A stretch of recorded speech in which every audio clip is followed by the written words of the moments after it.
Olá, boa noite. Vocês estão me ouvindo, me vendo? Por favor, mandem um retorno. Se a imagem tá boa, se o áudio tá bom.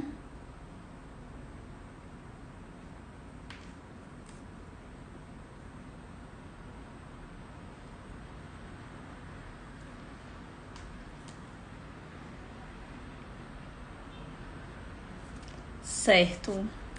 Então vamos aqui aguardar o professor Valdinar entrar, certo? Nessa live para a gente dar início à primeira live da série, né? Conversas com Mai. Minutinho, tá, gente?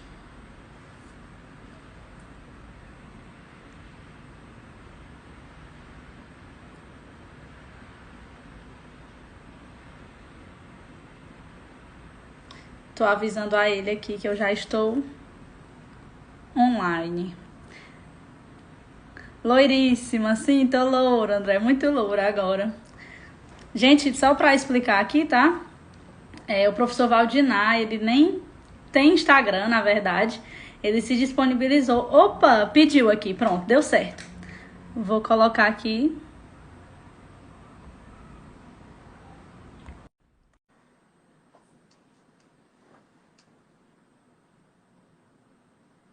Oi, Valdinar. Estou aguardando o Valdinar, já confirmei a solicitação. Maiara, Oi, Valdinar. Tá na outra cama. Pronto. pronto. Isso eu sei. Tem que sensualizar, né? Deu certo? Deu certo. Estamos aqui, eu e você, já na telinha, certo? Tá ótimo. Valdinar, antes de mais nada, eu estava aqui explicando para as pessoas, né? E aproveitar que você está aqui e agradecer agora que você nem Instagram tem e se disponibilizou aqui a ser o primeiro da minha live, né? Então, muito, muito, muito obrigada por isso, viu?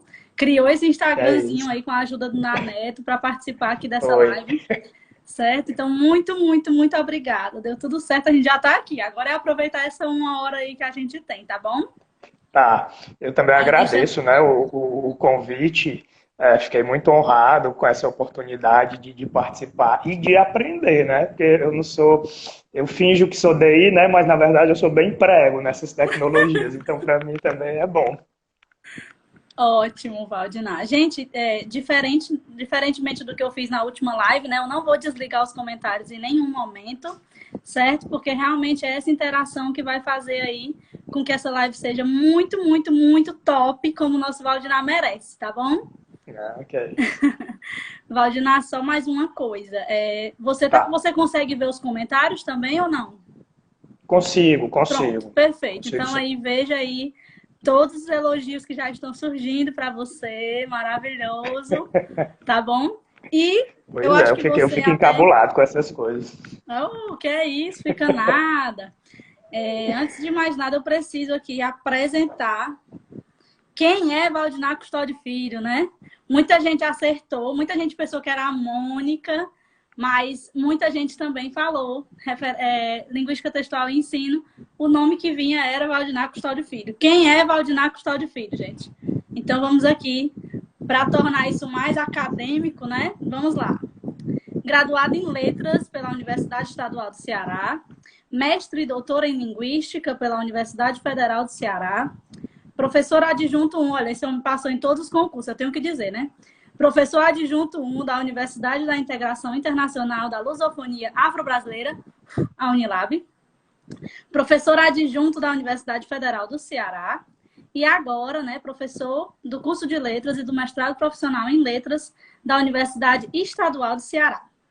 Atualmente é coordenador do Prof. Letras da UES, produtor de material didático para o ensino fundamental e também para o ensino médio. Experiência nas áreas de ensino e aprendizagem de línguas e linguística textual. Além disso, o professor Valdinar Custódio Filho também foi, né, coordenador de área aí lá no Colégio Nossa Senhora das Graças no período de 2009 a 2012. Então, em termos de ensino, esse homem tem experiência, meu povo. Eu e outros que eu estou vendo aqui também dessa lista, viu? Eu Tem estou um só monte aqui. sacando aqui. Tinha muita gente que Protesto. É podia uma estar nesse grande lugar família aqui do também. protesto. É. Valdinar, Diga lá. Então, a gente vai começar, né? Eu abri a caixinha, Certinho. preciso aqui falar com os meus seguidores. Agradecer pela interação na caixinha. Quando eu abro a caixinha, todo mundo faz lá as perguntinhas. Então, eu selecionei algumas perguntinhas para a gente discutir hoje, certo? Como da outra vez eu também não posso atender a todas as perguntinhas, mas eu selecionei algumas e acho que vai ser um bate-papo bem legal. Você quer falar alguma coisa antes das perguntas? Não, assim, só talvez falar um pouco da relevância do tema, né, Mayara? Pode ser antes.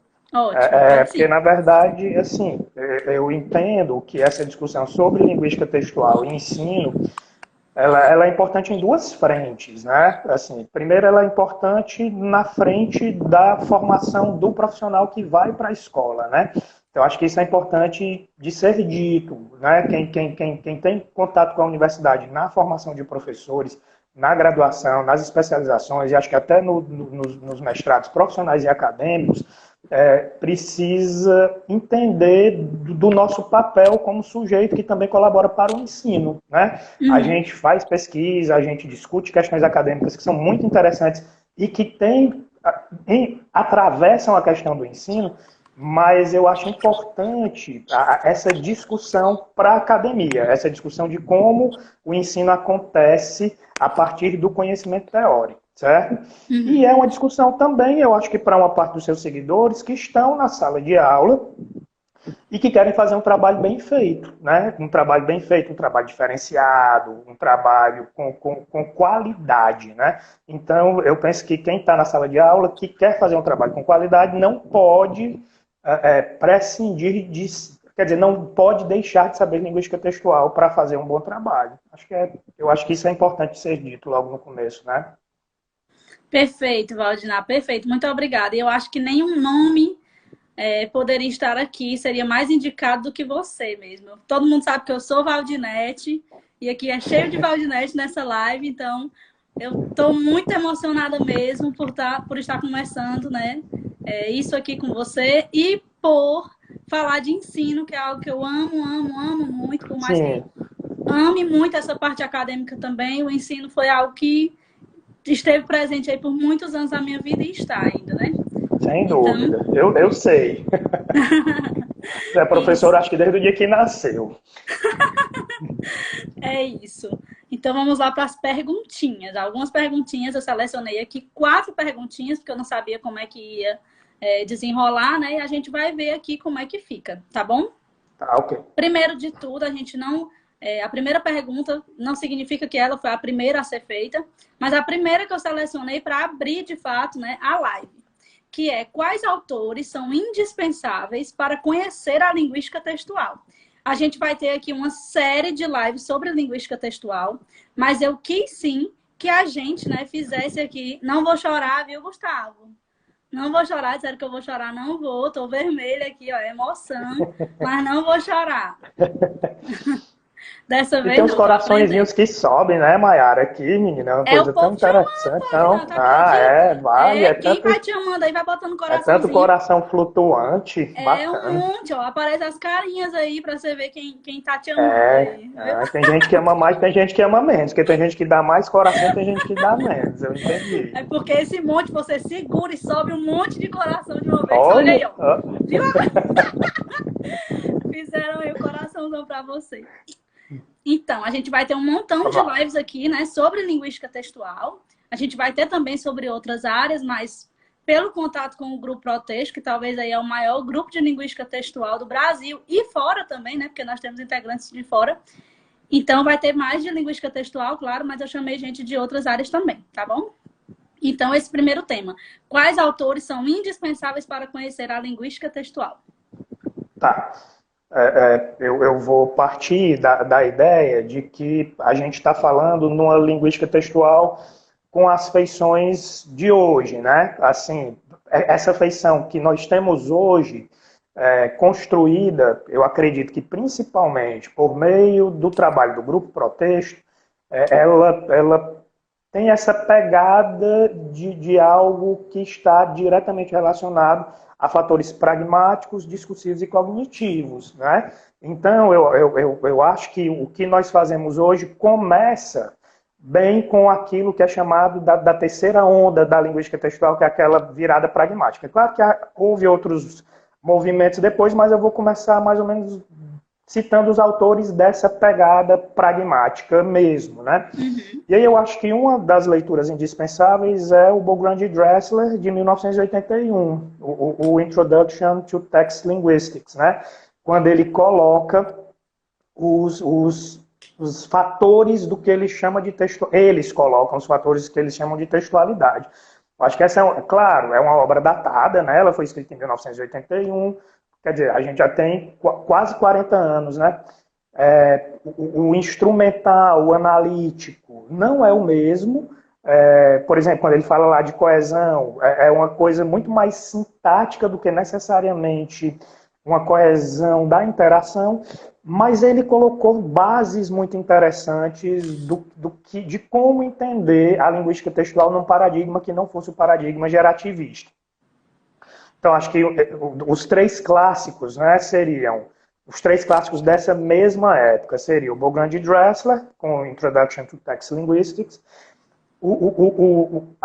algo do Van Dijk, né, tem, eu acho que o Texto e Contexto, que é mais ou menos dessa época, também precisa ser estudado, embora seja uma perspectiva dita cognitivista, mas é uma perspectiva que leva em conta a interação, que leva em conta os avanços. E o trabalho, a meu ver, do Michel Charolles, que é o problema da coerência nos textos, que foi assim, anunciado como um trabalho para lidar com correção de textos na escola, mas que coloca uma proposta que vai muito além disso, que são as meta-regras de coerência, que a Cleiane, inclusive, fez aqui, né? A retomada. Ah, tá aí, né? Tá aí, ela Cleiane. Fez a retomada no trabalho dela, né? A professora Mônica sempre discute muito essa questão de como rever aqueles critérios, está lá nos sentidos do texto também. Então, acho que esses três dessa primeira leva são muito necessários, né? Depois vem o outro livro, esse do Bogrand, de 1997, né? Que é o texto, questões de discurso, é um nomezão bem grandão do livro dele. O do Bogrand e o do Bogrand e Dressler não tem tradução no Brasil, né? São livros em inglês. Mas o de 97 é uma grande virada que o Bogrand inaugura, né, nessa questão do texto como evento em que convergem ações linguísticas, sociais e cognitivas, né, que é uma das definições mais usadas. Então, conhecer o Bogrand de 97 para entender o que a gente faz hoje também é importante, né, apesar de ser um livro enorme, né, mas ele é muito interessante. Aí vamos assim para os teóricos brasileiros, né, porque eu acho que a gente pode falar numa linguística textual brasileira muito atuante, muito criativa, muito ousada e muito pertinente, né? E aí, mais uma vez, eu acho que o mérito, em grande parte, é do grupo Protexto, que talvez seja quem mais ouse em relação às investigações. Mas eu penso que o sujeito que quer conhecer a linguística textual, óbvio que não pode deixar de ler Ingeborg Icó e Luiz Antônio Marcuski, né? Engraçado, porque são dois teóricos com reflexões muito sofisticadas, mas ao mesmo tempo com muito didatismo. Eu acho que Marcuski e Ingeborg têm um grande mérito de serem teóricos que falam coisas importantes e profundas, mas com um didatismo invejável. E os dois com muita preocupação com o ensino, né? É interessante que você a primeira pergunta nem tem muito a ver com o ensino, mas as nossas duas grandes bases do Brasil para a linguística textual são dois pesquisadores que tiveram muita preocupação com levar essa reflexão da academia para o ensino, né? Numa época em que, assim, claro, eles produziram antes, mas assim, uma produção substancial foi final dos anos 90 para começo dos anos 2000, que coincide com o advento dos parâmetros curriculares nacionais de língua portuguesa, né, que deixaram muito claro a importância do texto para o ensino, né? Na verdade, os PCN consubstanciam um movimento de mudança, né, do paradigma do ensino. O ensino deveria deixar de focalizar a gramática, e mais particularmente a norma culta, para focalizar o texto. Então, Marcus Kingadori, eu acho que tem muito a dizer sobre esse momento, né? E livros muito bons, né? Muito, eu sempre aprendi muito com esses livros, porque eu acho que os dois são muito didáticos, realmente, com muitos exemplos, trazendo os temas de forma muito pertinente, muito organizada. Então, seriam esses. E de uma geração mais recente que essa, né? Aí a gente não pode deixar de falar na professora Mônica, que talvez esteja aí nos assistindo, não sei se é nos assistindo, né? Assistindo. E aí podem botar vários corações aí pra Mônica, que ela merece coração, Enche de merece coração, aquele meu povo. emoji de beijo, né? Merece todos os louvores pela maneira como fez algo dentro do grupo Protesto muito interessante. Talvez nem seja só do grupo, mas eu acho que o grupo tem isso muito forte, que é a interlocução da linguística textual com outras áreas teóricas. E Assim, fazer isso sem o menor constrangimento, sabe?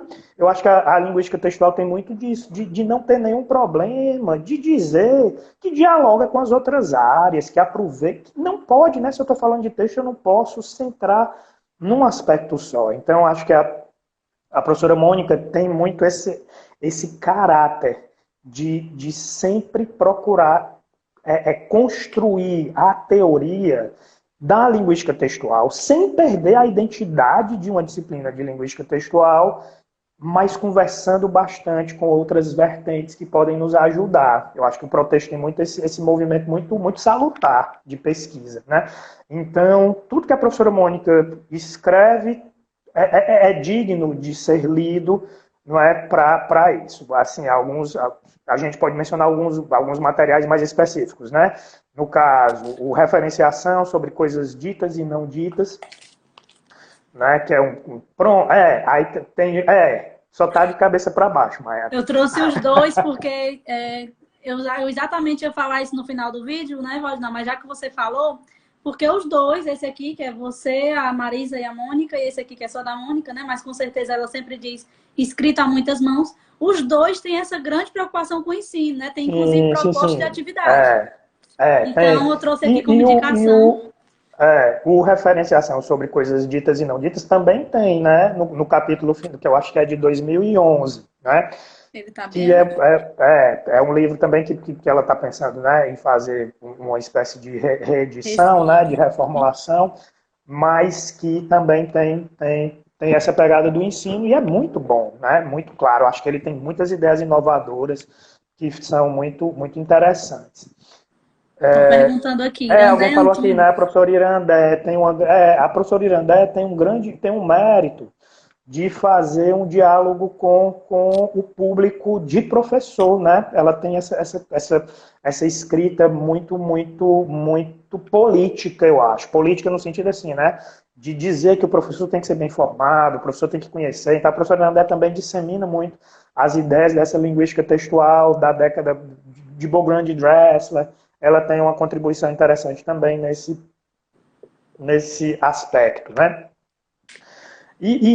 Assim, fora os livros mesmo, né, eu acho que muitos artigos e muitos capítulos de livro que foram escritos também têm essa contribuição, né? A gente pode citar o livro Linguística Textual e Ensino, que foi do grupo de professores da Ampol, o Linguística Textual e Ensino de Língua Portuguesa, que foi organizado por um grupo de professores da UFRN, que também tem uns capítulos lá bem interessantes.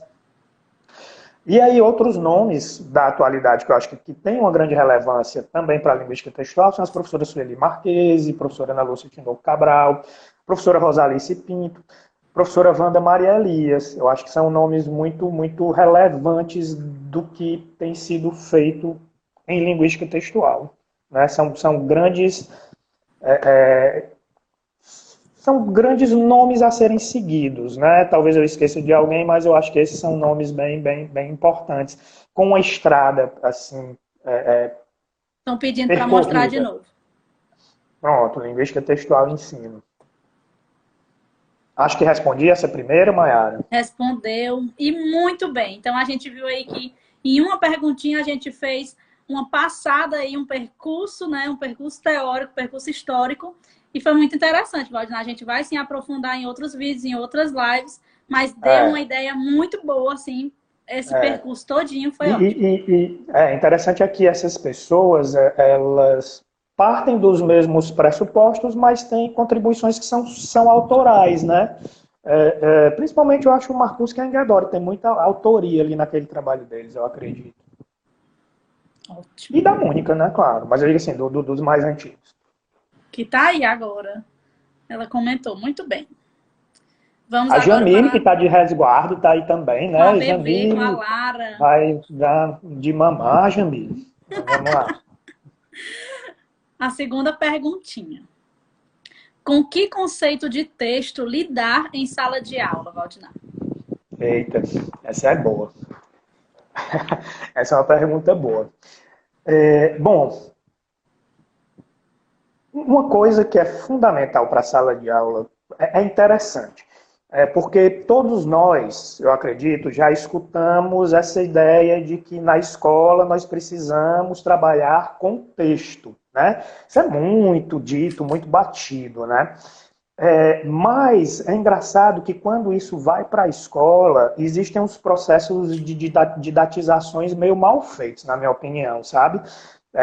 A sensação que eu tenho é que a escola precisa, pelo exagero, às vezes, de necessidade de sistematização, precisa ter uns conteúdos muito firmes.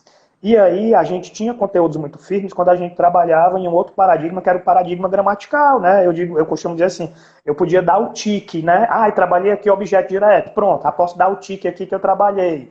E quando você vai para o texto, tentaram fazer isso, por exemplo, com o gênero, né? Tentaram trabalhar o gênero dentro do ensino como se o gênero fosse conteúdo e não como se o gênero não fosse procedimento, né? Então, antes de eu responder assim, qual é a concepção de texto, eu acho que uma coisa interessante que a gente precisa entender do ensino de português hoje é que a disciplina de língua portuguesa é uma disciplina instrumental. Ela não é uma disciplina prioritariamente de conteúdos, embora haja. E não só gramaticais, há conteúdos discursivos, há conteúdos textuais, há conteúdos semióticos, mas é uma disciplina instrumental no sentido de que a gente trabalha os conteúdos indiretamente. O que se deve trabalhar mesmo na disciplina é o contato com o texto para entender como é que leituras, processos de leitura e leitura barra compreensão e processos de produção oral, escrita, multimodal, misto, acontecem. Então, para que a gente possa trabalhar nesse sentido, a gente precisa ter uma concepção de texto como o Bogrand trabalha como um evento, certo? Um evento em que convergem ações linguísticas, cognitivas e sociais. E nesses sociais tem um bocado de coisa, né? Discursivos, pragmáticos, um bocado de condições. Então, a primeira ideia é trabalhar o texto como um objeto que possibilita a interação. Fazer com que o aluno que vai entrar em contato com o texto na escola, ele possa entender que naquele momento ele não está respondendo perguntas apenas, e ele nem está só produzindo porque precisa ganhar uma nota. Ele está participando de uma prática.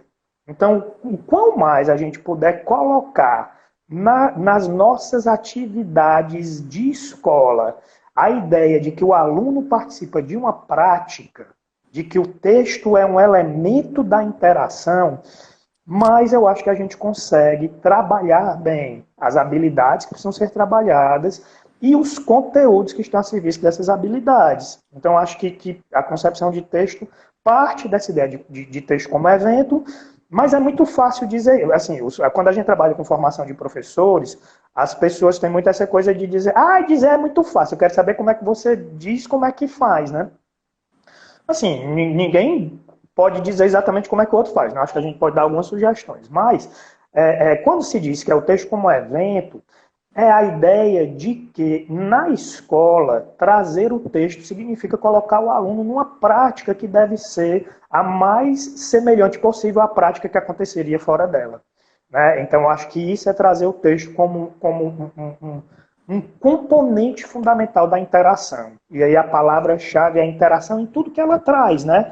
Interação como contato com a materialidade, que me diz alguma coisa, contatos com sujeitos que dizem e deixam, dizem explicitamente e não explicitamente, e deixam de dizer coisas, esses sujeitos estão em contato com as ideologias e os valores que nós assumimos, de modo que fatores pragmáticos, discursivos, de materialidade se juntam dentro de estratégias que são usadas para que a compreensão e a produção aconteça. Ou seja, para se chegar à coerência, né?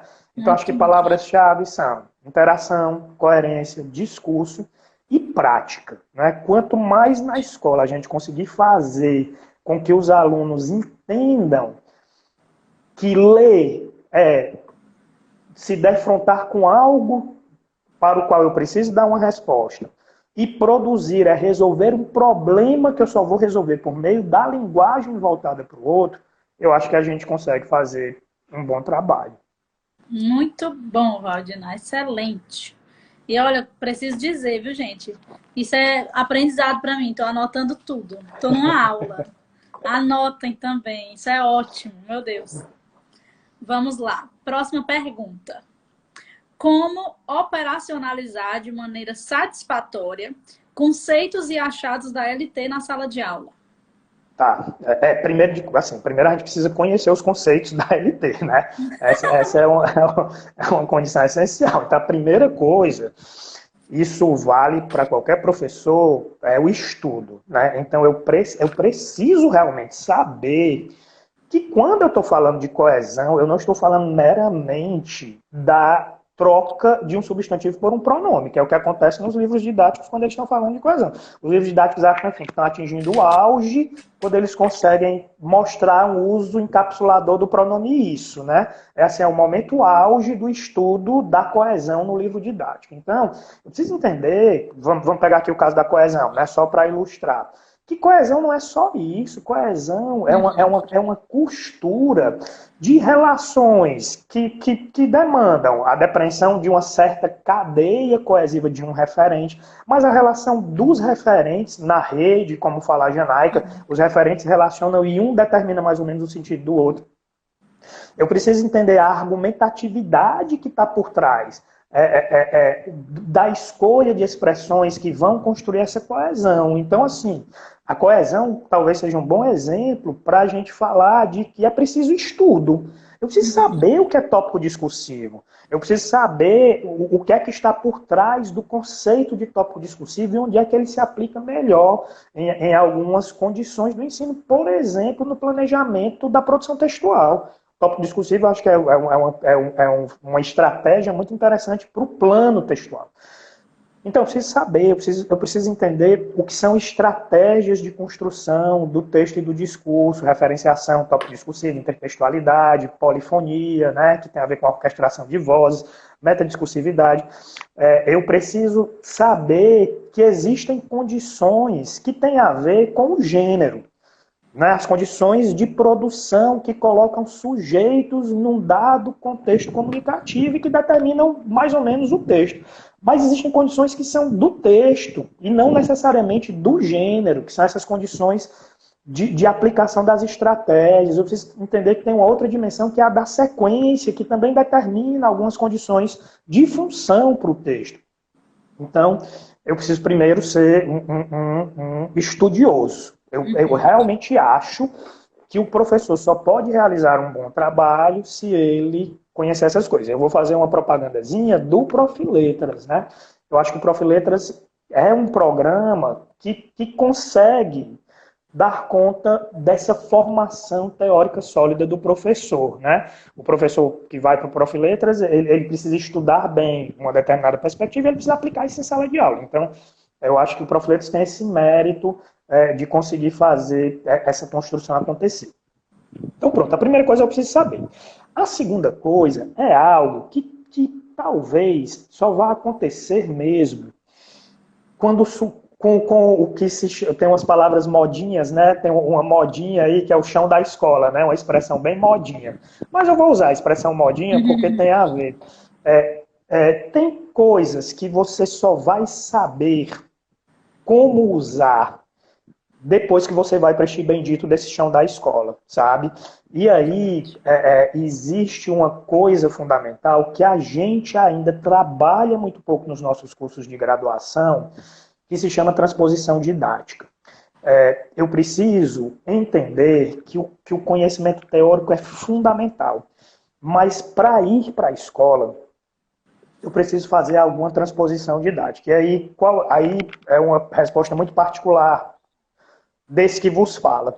Qual é o parâmetro que eu uso para fazer a transposição didática? É a ligação que eu consigo perceber entre a linguística textual e teorias de leitura e teorias de produção escrita. Né? Produção, mas muitas de produção escrita. Eu acho que a gente precisa entender como é que a linguística textual dialoga com as teorias de leitura e as teorias de escrita. E aí a gente vai perceber, por exemplo, que a gente vai trabalhar muito referenciação sem necessariamente focalizar, eu não estou dizendo que não deva fazer, mas sem necessariamente trazer como foco a nomenclatura. Eu acho que a gente pode trabalhar os processos por meio das práticas, e aí você faz 300 mil atividades, 300 mil questões, pedir para o aluno, de repente, botar lá uma lacuna no texto e pedir para o aluno colocar qual é a expressão mais adequada de acordo com o todo, né? Ou dar opções e discutir com o aluno. Então, assim, a gente pode trabalhar os processos sem necessariamente colocar os nomes. Eu acho até que a gente pode usar os nomes, pode falar neles, mas o mais importante é entender como o aluno vivencia o processo na sua prática e como esse processo ajuda. Vou colocar aqui um outro exemplo disso, tá? Conhecer o caráter... Pode falar, né, de exemplo, assim, que eu acho que fica mais fácil, claro. né, para as pessoas entenderem. Conhecer o caráter argumentativo do processo de referenciação é muito interessante para estudar os textos opinativos, por exemplo. E aí você pode fazer, inclusive, uma comparação entre gêneros opinativos diferentes. A maneira como se argumenta por meio dos sintagmas referenciais no artigo de opinião não é a mesma que se argumenta no editorial. Porque o artigo de opinião, por ser muito mais personalista, e hoje eu penso que os articulistas têm muito essa necessidade de ser personalista para ver se eles conquistam mais leitores, já que a oferta é muito grande. O uso argumentativo dos sintagmas nominais, por exemplo, é muito diferente. Então, os articulistas podem usar alguns sintagmas que o editorialista não pode. Né? E que o pessoal da redação do Enem talvez também não possa, em alguns momentos, usar. Então, veja, eu estou falando de algo que tem a ver com conhecimento teórico, né? A argumentatividade embutida na construção da referência. Isso a gente aprende na teoria. E aí vem as correções do gênero, né? Exato. Né? Mas a maneira como a gente trabalha exercitando isso, eu não preciso necessariamente falar de toda a nomenclatura teórica, mas eu posso fazer com que o aluno perceba isso, sabe? Eu acho que isso é possível. Uma outra condição, a condição da polêmica, né? Dos estudos da Amossi. Isso aí é perfeito. Você não precisa dizer, a Amossi falou isso e isso na escola, mas você pode trabalhar essa ideia dos discursos polarizados.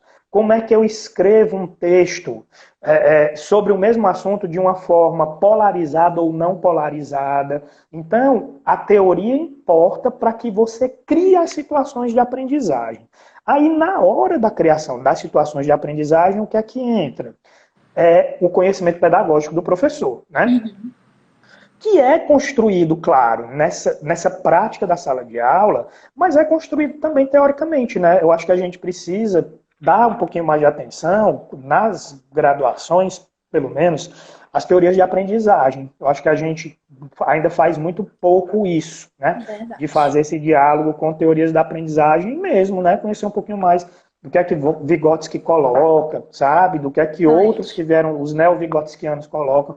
Então, eu acho que isso pode trazer também uma contribuição. Então, resumindo, é estudo, muito estudo, para conhecer as categorias, conhecer as estratégias, conhecer os procedimentos de análise textual nas suas diferentes dimensões e aplicá-los, saber como construir boas práticas de aprendizagem onde isso ocorre para qualquer segmento. A gente pode achar, não, isso aqui eu trabalho mais no ensino médio. Conversa fiada. Uhum. A BNCC está colocando que essas condições do texto acontecem pelo menos desde os anos iniciais do ensino fundamental, né? Talvez até no infantil, porque a BNCC do infantil eu não conheço, mas do fundamental, anos iniciais, anos finais, ensino médio, as condições de textualização estão todas lá.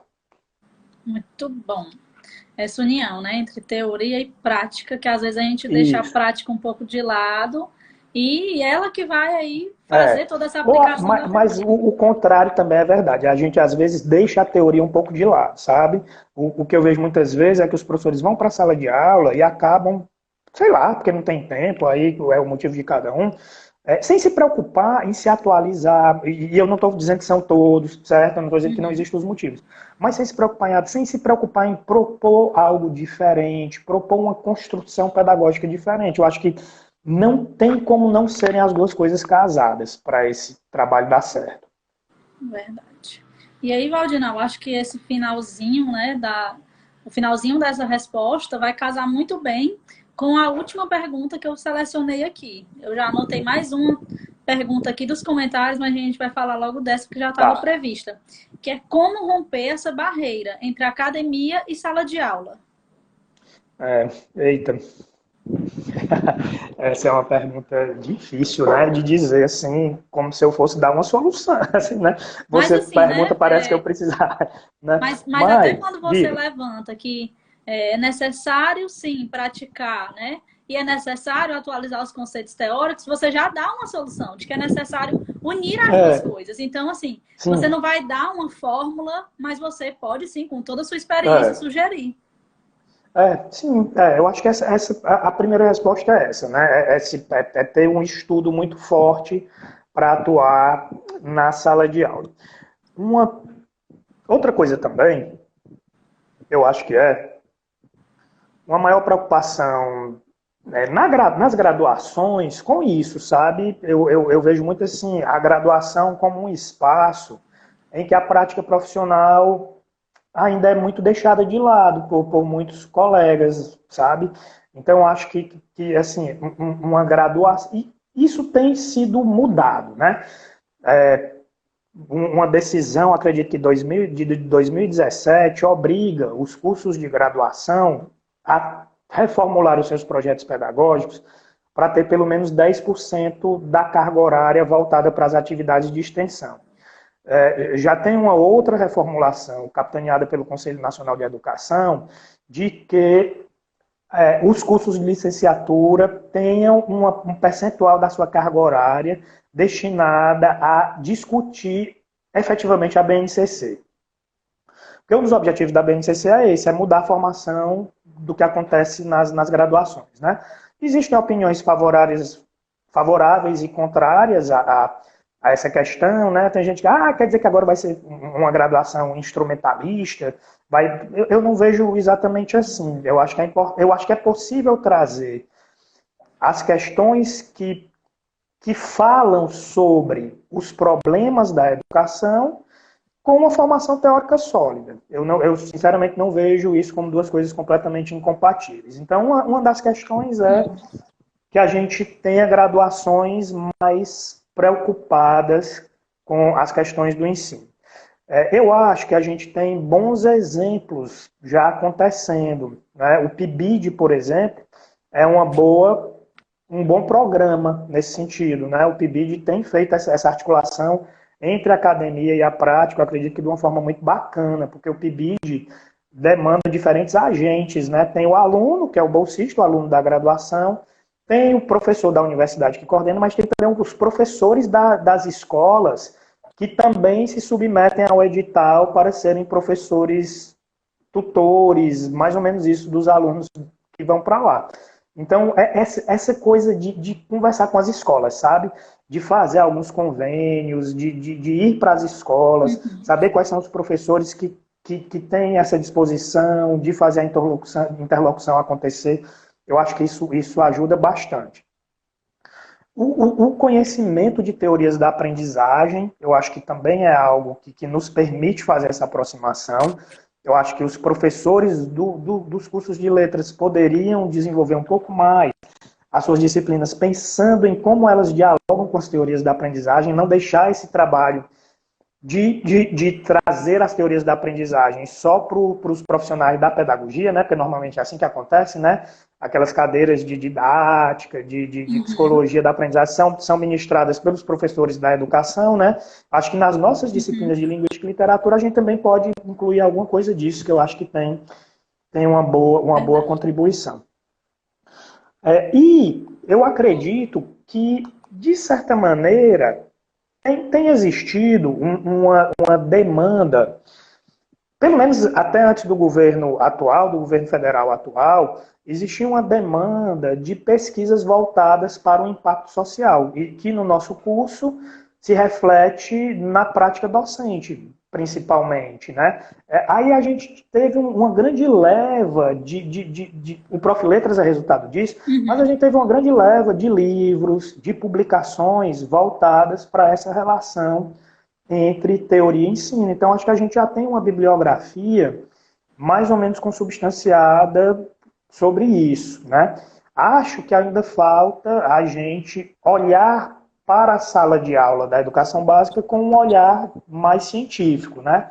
Ainda falta a gente ter esse olhar mais científico de entender que para mim é uma condição profissional importante, entender que o que eu estou fazendo na sala de aula tem a ver com o quão próximo ou afastado eu estou do conhecimento científico da minha área. Então, acho que também falta a gente tratar essa sala de aula de um modo mais científico, né? Que demanda um bocado de coisa.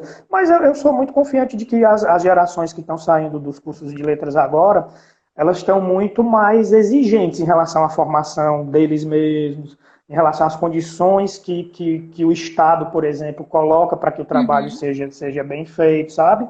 Eu acho que a gente está saindo com uma geração mais entendedora de que ser professor pode ser uma coisa muito bacana. É muito positivo, né? Aí, Valdinal, selecionei mais uma pergunta, que foi uma pergunta feita aqui. Eu acho que até a Mônica já respondeu, falando que a gente lida com multissemioses, né? Mas é como a LT trabalha hoje com a oralidade, né? Porque a gente via que antes era muito texto escrito, foco no texto escrito. Então, como trabalhar a oralidade em sala de aula? Isso aí a minha experiência como elaborador de material didático mesmo de como isso é difícil, sabe? Toda vida que eu tenho que fazer, incluir a oralidade, para mim é uma demora, né? É uma demora nesse sentido. Bom, a primeira coisa é que, a partir do momento em que eu trabalho com o conceito de gênero, né, eu já tenho um grande espaço para trabalhar a oralidade aí nessa seara, certo? E aí eu tenho possibilidades por meio dessa entrada, do gênero, né? Um gênero oral pode ser bem trabalhado, com orientações bem colocadas, né? Os meninos até gostam, os alunos, né, dessa coisa do trabalho, por exemplo, fazer uma notícia televisionada, eles acham bacana fazer esse tipo de coisa, eu acho que isso aí pode... O gênero traz algumas contribuições.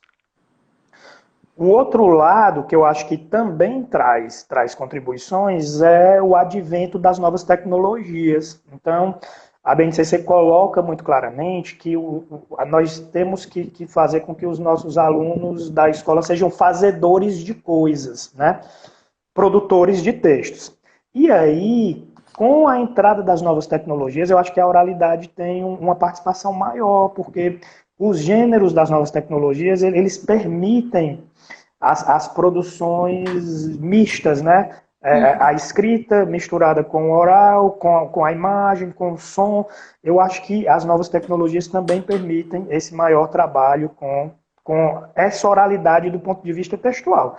A oralidade tem interface com outras teorias, né? Com teorias gramaticais, teorias sociolinguísticas. Aí é preciso também um sujeito que quer trabalhar com oralidade conhecer um pouco de sociolinguística, de gramática funcional, para esse trabalho ser mais pleno, eu penso. Muito bom. Só ler aqui um Mas é comentário. difícil. Assim, eu acho que trabalhar a oralidade, particularmente para mim, É um desafio, né? como é que é aqui, é o eixo, né? A BNCC chama de eixo. É o eixo que eu acho mais complicado quando eu preciso produzir, eu acho. Só esse comentário aqui da Isabel. A gente está pensando em como trabalhar a oralidade quando existem outros inúmeros aspectos também a serem considerados hoje no mundo digital. Que desafio do professor, né? Então é isso mesmo. Além de Pois lidar com o que já existe, ter que sempre ir atualizando de acordo com o que vai surgindo. Então vem esses gêneros mais digitais e bombardeiam a gente aí. E o professor tem que sempre estar... E a BNCC coloca muito essa coisa das novas tecnologias como algo que precisa ser trabalhado em diferentes dimensões, né? Inclusive na dimensão eminentemente discursiva disso e crítica. E aqui, ó, Janiele, não sei. Me orientando. Estou orientando. Contato com as novas tecnologias é uma das únicas coisas positivas dessa quarentena.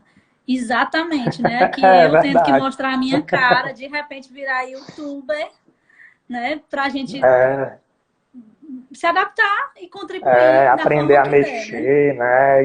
E aprender a fazer os vídeos, né? Tem um bocado de coisa aí envolvida mesmo, é verdade, Janiele. Pode mandar abraço, né? Abraço aí para nosso ouvinte, Janiele, me orientando. Pode sim, mandar abraço. Gente, se alguém tiver mais alguma pergunta, a gente ainda tem um tempinho aqui, ou comentário sobre a live, pode colocar nos comentários, que a gente tem mais um tempinho para dar aí nossa 1 hora. Quem quiser comentar, fazer alguma pergunta, aproveitar aqui o tempinho do Valdinar. Meu Deus.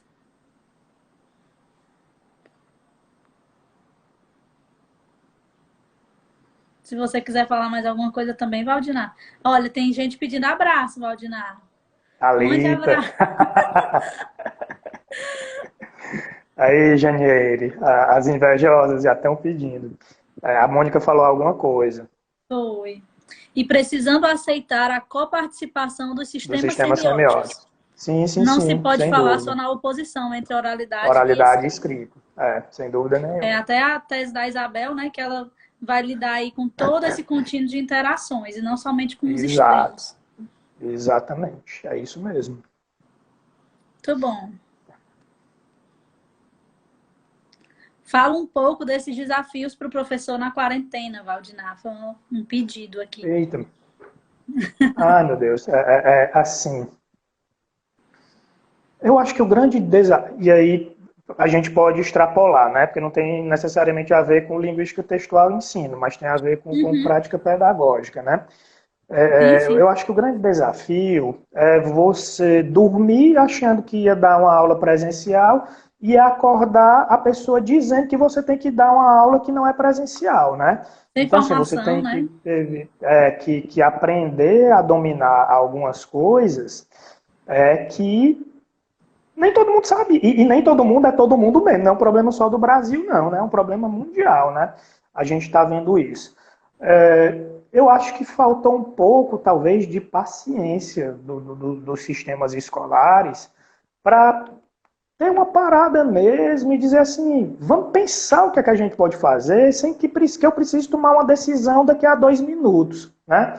Eu acho que isso é uma coisa que pegou muita gente, né? E aí você acaba deixando de considerar um bocado de coisa, né? Do ponto de vista do professor, mas do ponto de vista do aluno também, né? O acesso do aluno à tecnologia, a gente pode achar que isso é um problema... o aluno da escola pública não tem acesso. Mas às vezes o aluno da escola privada pode não ter também. De repente eu estou numa casa em que existem 2 filhos... Eu só tenho um notebook, e aí como é que o menino vai assistir a aula no mesmo tempo, né? Então tem umas coisas assim que deixou muito, muito a desejar. E aí a gente está fazendo aquilo que é assim, tentativa e erro, na verdade, né? Eu estou testando e estou vendo se vai dando certo ou não, né? E aí algumas coisas funcionam, outras coisas não. Acredito que o volume de trabalho acaba sendo muito maior de correção, né? Gente, Hoje, por exemplo, no grupo, a Sâmia estava pedindo uma isso. plataforma de envio de texto e correção de texto. É complicado, porque você não pode, por exemplo, uma coisa bem básica. Quando eu pego a produção impressa do menino, eu posso usar a minha caneta para marcar as coisas, né? Quando eu pego no PDF, eu já não posso usar do mesmo procedimento. Para eu marcar já é um pouquinho mais difícil. São coisas, parece que é bobagem, mas não é, porque isso aumenta muito o tempo de trabalho da gente envolvido nisso aí. E a questão da Então, própria interação, né? De como dar o feedback, já que a interação mudou, né?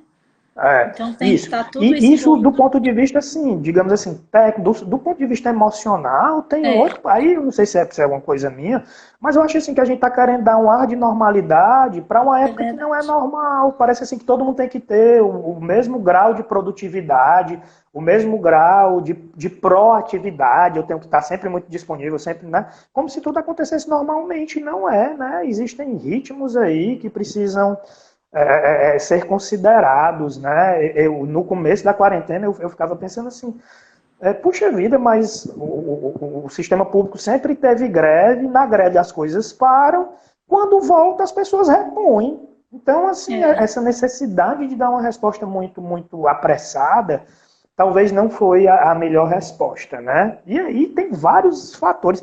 Quando os meninos voltarem, como é que você vai medir quem acompanhou, quem não acompanhou? Quem não É. acompanhou vai ficar de fora, vai ter uma espécie de reforço, né? Eu Uhum. acho que tem umas coisas aí complicadas nesse sentido. Não são fáceis mesmo. E muito necessário, Valdir, essa sua última fala, né? Então a gente vê todos os lados, todo mundo está tendo que se adaptar a essa situação toda, né? Por exemplo, eu faço um curso de Libras e aí simplesmente deve ter vindo alguma ordem de cima que o professor deve dar aula pelo Google Meet. Mas o professor Ah, nem sabe o que é o Google Meet. Então ele ficou, a gente vai ter aula pelo Google Meet. E aí todo mundo, certo, professor? A gente aguarda o link. Aí ele, não sei o que é o Google Meet. Então você vê aí que o professor ele foi pego de surpresa sem uma formação prévia, né? Então é muito é, complicado. Os alunos que já conheciam, então fizeram a reunião, né? Criaram uma sala de reunião no Google Meet e ele pôde lá dar a aula dele, mas ele nem é, sabia o que era o Google Meet. Então, aí tem a é, questão também de ser surdo, a comunicação com a gente é de primeiro semestre. Então, como você comunica ali, a escrita dele é diferente. Então, ele tem que gravar um vídeo explicando alguma coisa. Então, tem tudo isso. pois Todo é. mundo. E o volume de coisa para corrigir, pelo amor de Deus, eu tô assim, completo todo dia, parece assim, os gremlins, que toda vida que você molha, eles se multiplicam, né? Assim, cada vez que eu me sento para corrigir as coisas, é muita coisa, assim, não dá para dar o mesmo feedback, enfim, né? Tem essas coisas todas aí. Sim, Alguém perguntou da LT o ensino de gramática, se eu não foi, me eu vi, engano, eu né? anotei aqui. Assim, eu acho que existe alguns algumas estratégias de construção da textualização que pressupõem muito claramente o domínio de recursos gramaticais, né? Eu acho que a gente na verdade, a LT, eu acho que ela tem muito a contribuir para essa condição do ensino pragmático de gramática, sabe? Eu acho que a gramática também como um elemento que catalisa, quer dizer, o uso de recursos gramaticais como um elemento que catalisa a produção de sentidos, né? Na compreensão e o domínio também para o texto. Então, eu acho assim, não sei se é uma resposta muito, muito específica, está muito generalizada, mas eu acho que a linguística textual ajuda a perceber também essa coisa de como a disciplina de gramática pode ser organizada. Então, Uhum. alguns exemplos. A gente tem os livros didáticos todos usam, pelo menos os que eu conheço, se houver algum que faça diferente de uma maneira positiva, eu gostaria de saber. Eles todos organizam os conteúdos gramaticais de uma forma muito estruturalista, né? Uhum. Então a gente aprende a morfologia substantivo, a gente aprende primeiro, depois a gente aprende pronome. Aí no bolo do pronome a gente aprende tudo junto, pronome possessivo, pronome relativo, É, né? Quando na verdade existe um componente maior que organiza esse sistema, que é a construção da referência. Então, eu poderia estudar substantivos e pronomes por meio da construção da referência, né? Eu estudo a classificação de orações coordenadas e subordinadas adverbiais, quando na verdade o que está ali é o estudo das relações chamadas lógico-discursivas. Eu acho que é até melhor chamar de discursivas do que de lógico-discursivas. As relações discursivas. Então, assim, isso a gente aprende nas teorias do texto. Não apenas nas teorias do texto, mas são as teorias do texto que podem nos iluminar a ter uma organização do ensino gramatical mais voltada para condições pragmático-discursivas. Eu acho que é outro nó também que a escola precisa resolver, né? Como a gente constrói um currículo de ensino de gramática numa perspectiva mais pragmática, né? excelente, Haja Valdinei. desafios. Haja desafio. Falando em desafio, aqui um comentário do Franklin. Essa pandemia deixou um alerta sobre a necessidade de aprender a usar essas tecnologias. Não daremos aulas da mesma forma que antes, depois dessa quarentena. O ensino será híbrido. E é verdade, mas foi tudo assim, né? Tudo de repente É para a gente verdade, aí. Franklin. É verdade. Agora, sim, é importante, eu acredito, entender que é o presencial que marca, assim, principalmente para os alunos da educação básica, sabe? Mônica até A falou, né? ausência de um ensino presencial é preocupante, é muito preocupante, porque esse feedback da sala de aula, a maneira como o aluno fala uma coisa e você retoma a fala dele e coloca alguma coisa para ele pensar, isso no presencial é muito mais rico, sabe? Uhum. Então, acho assim, que realmente é híbrido, mas eu ainda invisto muito no poder dessa aula presencial como o que deve organizar todo o resto. Eu acho que todo o resto deveria estar subordinado a isso, mas aí é uma opinião minha, né? Cleane colocou ali, né? Tecnologia nenhuma substitui o professor. Então, realmente, a gente vai sim usar essas novas tecnologias, né, a nosso favor, mas o professor e essa interação presencial é fundamental. É, eu, Olha aí, eu só penso uma também. pandemia, obrigada, Corona, só uma pandemia para fazer o Valdinar Mas abrir é o só, Instagram. é só hoje. O Instagram, o Instagram é emprestado. E olha, aproveitar esse comentário da Adri aqui, já que a gente está terminando o Olha, a tempo. Suelen fez até uma poesia, um poemazinho aí, ó, do giz ao Oh, meu computador, a Deus, essência é é o um doce. professor. Do giz ao computador, a essência do professor, é verdade. Então, Valdinar, finalizar aqui nossa live. Infelizmente, ela tem que acabar, né? Eu estava aqui aprendendo horrores, eu acho que todo mundo também que está Ah, que bom. acompanhando.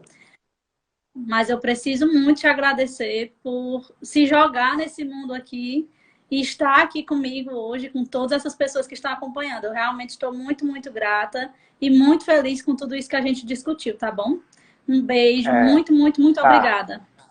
E eu queria dizer E a assim, todo né? Eu mundo que esqueci de dizer no participou também, viu? começo. Bom, eu queria agradecer, né, pela oportunidade, Mayara, de poder falar sobre isso, né? Que é um tema que me anima e me preocupa.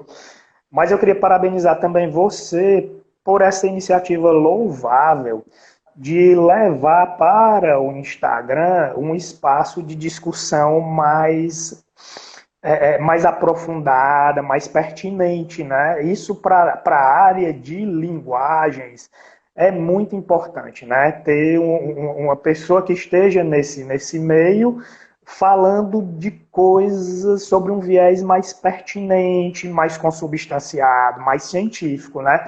Então, você está de parabéns pela ousadia, pela iniciativa, né? Eu espero que as conversas com a Mai bombem aí, porque você merece, as pessoas precisam, né? Eu acho que a gente precisa de mais qualidade aí nesse universo das redes sociais, né? Em relação ao que a gente diz.